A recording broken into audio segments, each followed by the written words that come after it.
সুদানের পশ্চিমাঞ্চলের মাররা পর্বতমালায় এক ভয়াবহ ভূমিধসে একটি গ্রাম পুরোপুরি ধ্বংস হয়ে গেছে। সুদান লিবারেশন মুভমেন্ট এসএলএম জানিয়েছে এতে অন্তত ১,০০০ জন নিহত হয়েছে এবং পুরো গ্রামে কেবল একজনকে জীবিত উদ্ধার করা হয়েছে। কয়েকদিনের টানা ভারী বর্ষণের পর গত ৩১ আগস্ট ঘটে এই ভূমিধস। এসএলএম নেতা আব্দুল ওয়াহিদ মোহাম্মদ নূর এক বিবৃতিতে ঘটনাটি নিশ্চিত করেছেন।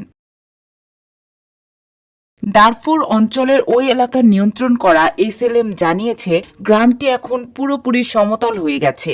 মৃতদেহ উদ্ধারে সহায়তা করতে তারা জাতিসংঘ ও আন্তর্জাতিক মানবিক সংস্থাগুলোর প্রতি আহ্বান জানিয়েছে। নিহতদের মধ্যে নারী, পুরুষ ও শিশু সবাই রয়েছে। উত্তর দারফুর প্রদেশে সেনাবাহিনী ও আধা সামরিক র্যাপিড সাপোর্ট ফোর্সেসের মধ্যকার চলমান যুদ্ধে অনেক বাসিন্দা আশ্রয় নিয়েছিলেন মাররা পর্বতে, কিন্তু সেখানে খাদ্য ও ওষুধের তীব্র সংকট বিদ্যমান। সুদানে চলমান ২ বছরের গৃহযুদ্ধে দেশের অর্ধেকের বেশি মানুষ এখন মারাত্মক খাদ্য সংকটে ভুগছে। লক্ষ লক্ষ মানুষ বাস্তুচ্যুত হয়েছে এবং উত্তর দারফুরের রাজধানী আল ফাশিরে এখনও গোলাগুলি চলছে।